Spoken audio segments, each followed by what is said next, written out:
2018 সালে দিলবার দিলবার গানের মাধ্যমে বলিউডে ঝড় তোলেন নোরা ফাতেহি। একাধিক আইটেম গানে পারফর্ম করে দর্শক হৃদয় জয় করে নেন মরক্কোর এই সুন্দরী। সবশেষ ম্যাডগাঁও এক্সপ্রেস চলচ্চিত্রে দেখা গিয়েছিল এই অভিনেত্রীকে। তবে বলিউডের যাত্রাটা সহজ ছিল না তার। নোরার আকর্ষণীয় লুক ও ফিগারে মুগ্ধ হয়ে উঠেছে গোটা বলিউড। একাধিক চলচ্চিত্রেও নোরার অভিনয় ও নাচ নজর কেড়েছে দর্শকের। শুধু তাই না, নাচের রিয়েলিটি শোয়ে বিচারকের আসনেও জায়গা পেয়েছেন নোরা।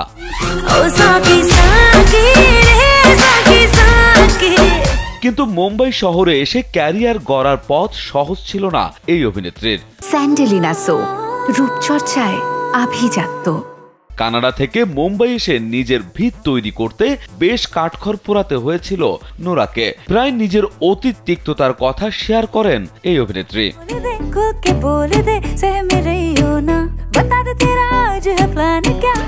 সম্প্রতি এক সাক্ষাৎকারেও জীবনের সেই কঠিন অতীতের কথা স্মরণ করলেন অভিনেত্রী। জানালেন এক ফ্ল্যাটে 9 জনের সঙ্গেও থাকতে হয়েছে তাকে।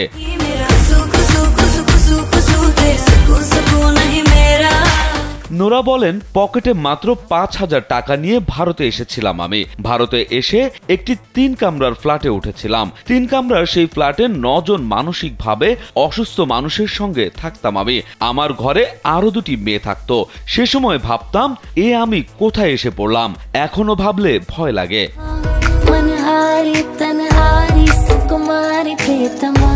এখানেই শেষ না, খাবারের সঙ্গেও সেই সময় আপোষ করতে হয়েছিল নোরাকে। খাবার বলতে ছিল শুধু ডিম আর পাউরুটি।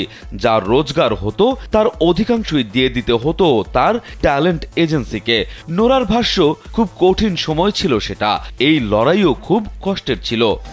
আজ আজাদি হ্যায়। নোরা আরো বলেন, কিভাবে নোরা নামে এক অসাধারণ মেয়ে বলিউডে এলো এবং হিন্দি ভাষা শিখলো।